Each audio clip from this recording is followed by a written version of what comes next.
네, 현재 쏟아져 나오고 있는 양승태 대법원의 사법행정권 남용 의혹은 두 갈래입니다. 하나는요, 검찰이 직접 대법원에 가서 복사를 하고 있는 문건입니다. 강제징용 재판과 판사 해외 공간 파견 거래, 또 부산 지역 판사 비위 은폐 등 최근에 새롭게 제기된 의혹 등이 이 과정에서 드러나고 있습니다. 그리고 또 하나는요, 대법원 특별조사단이 자체 조사했던 문건 110건으로 98건은 지난달에 공개가 됐습니다. 원세훈 KTX 승무원과 정교조 사건 등 재판 거래 의혹이 제기된 문건입니다. 그리고 나머지 중복된 문건을 제외한 228건이 내일 공개가 됩니다. 그동안 참고인 조사 과정에서 대한변협과 민변 압박, 특정 언론사 활용 등이 일부 드러난 바 있죠. 문건이 공개가 되면 구체적인 실행 계획 등이 확인될 것으로 보입니다. 특히 이 중엔 상고법원 입법을 위한 대국회 전략 또는 상고법원 관련 야당 대응 전략, 그리고 법사위원 접촉 일정 현황, 그리고 의원별 대응 전략처럼 국회와 관련한 문건이 많습니다. 만일 국회 로비 정황이 확인된다면 그 파장은 적지 않을 것으로 보입니다. 특히 검찰은 법원행정처와 특정 국회의원과의 의혹을 포착하고 본격적인 수사에 착수했습니다. 바로 자유한국당 홍일표 의원인데요. 참선의 홍 의원, 14년간 판사로 재직했습니다. 20대 국회 후반기 법사위원장으로도 거론이 됐고 동생과 아들도 현직 판사입니다. 검찰은 홍 의원이 피고였던 민사소송의 원고 측 변호사를 참고인으로 불러 조사를 했는데요. 어떤 사건인가 하니 2013년 10월 A씨는 홍일표 의원을 상대로 사회행위 취소 소송을 제기했습니다. 그리고 2014년 9월 1심 법원에서 패소를 합니다. 그러니까 홍 의원 측이 승소를 했다는 거고요. 3년이 지난 지난해 8월 항소심에서 일부 승소하고 지난해 12월 대법원에서 판결이 확정이 됐습니다. 근데 검찰은 이때 1심과 2심 사이에 벌어진 일에 주목을 하고 있습니다. 홍 의원은 2014년 12월 상고법원 도입 법안을 대표 발의했습니다. 그리고 행정처에서는 홍 의원 소송 내용을 검토한 문건이 작성이 됐는데요.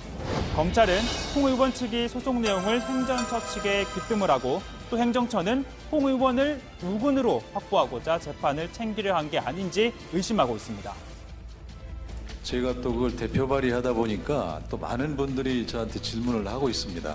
장기적으로 보면 우리가 사실심을 좀 더 강화하는 그런 것도 필요하다고 보여지지만 대법원 기능을 정상화하기 위한 충분한 이유가 있지 않느냐. 자, 이에 대해 홍일표 의원은 결과적으로 소송은 자신이 일부 패소했다면서 상고법원 도입과는 관계가 없다고 했습니다.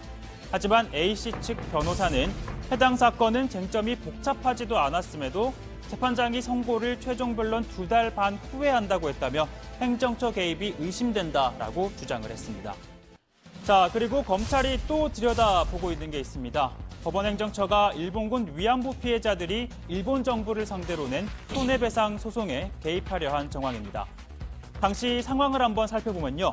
박근혜 정부는 2015년 12월 28일 한일이 위안부 문제에 합의했다고 공식 발표합니다. 이번 발표를 통해 일본 정부와 함께 이 문제가 최종적 및 불가역적으로 해결될 것임을 확인한다. 자, 이 발표가 있은 뒤 이틀 뒤입니다. 서울중앙지법은 피해자들이 일본 정부를 상대로 낸 조정 신청을 불성립으로 결정을 내립니다. 그러자 피해자들은 손해배상 청구 소송을 예고하고 2016년 1월 28일 소송을 제기합니다. 그런데 법원행정처에서는 소송이 시작되기도 전인 2016년 1월 초 이 소송을 분석하는 문건이 작성이 됐는데요. 이 문건의 결론은 국가 면제 이론으로 소를 각하하는 게 마땅하다였습니다. 만일 이게 안 되면 대의협정상 청구권 소멸로 기각을 하는 게 또 상당하다는 대안도 제시를 합니다. 그런데 이 행정처의 주장이 왜 논란이 되느냐? 어려운 법률 지식을 제가 쉽게 설명해드리는 최반장의 로우스쿨입니다. 로우, 법을 그러니까 로우, 낮은 눈높이에서 알기 쉽게 설명해 드리겠습니다. 자, 행정처가 각하 근거로 내세운 국가 면제란 일종의 주권 면제라고도 하는데요. 국가는 국가의 이름으로 한 행위에 대해서 외국 재판에서 피고가 될 수 없다. 그러니까 소송으로부터 면제시켜 준다는 의미입니다. 그러니까 우리 정부가 내세웠던 건 일본 정부 행위에 대해 한국 법원이 판단할 수 없다라는 논리였습니다. 그러나 국제사회에서는요, 반인도적 범죄에 대해선 이게 적용이 되지 않는다라고 했고, 우리 대법원도 외국 정부의 사법적 행위에 대해 한국 법원도 심판할 수 있다고 했습니다. 그리고 다음, 기각 명분으로 삼은 한일 청구권 협정에 대해서는요, 우리 헌법재판소는 위안부 문제는 반인도적 범죄 행위로 피해자들이 청구권을 갖는다라고 결정했습니다. 그리고 대법원 또한 식민 지배 시절 인권 침해는 청구권 협정으로 해결된 게 아니다라고 했는데요. 그러니까 행정처가 우리 최고법원의 결정과 판결을 역행하면서까지 정부 입맛에 맞는 논리를 적용하려고 한 셈입니다. 자, 최근 영화화되면서 알려진 사실이죠. 훗날 판결이 바뀌긴 했지만 일본 사법부마저도 1998년 처음으로 자신의 피해 사실을 인정하고 일본 정부의 책임을 물어 손해배상금을 지불해야 한다고 인정한 사례도 있었습니다. 그 일본 놈들이 우리들한테 사과를 할까? 그놈들이 이 배장님 앞에서 무릎을 꿇을 거냐고!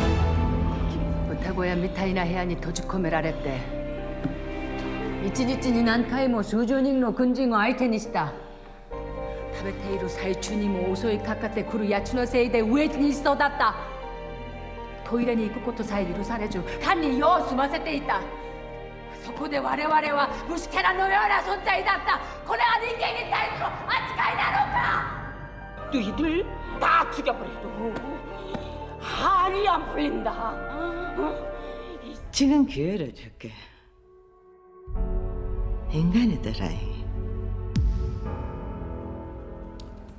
자, 내일 대법원의 문건이 공개되면 이번엔 또 어떤 판도라의 상자가 열리게 될까요?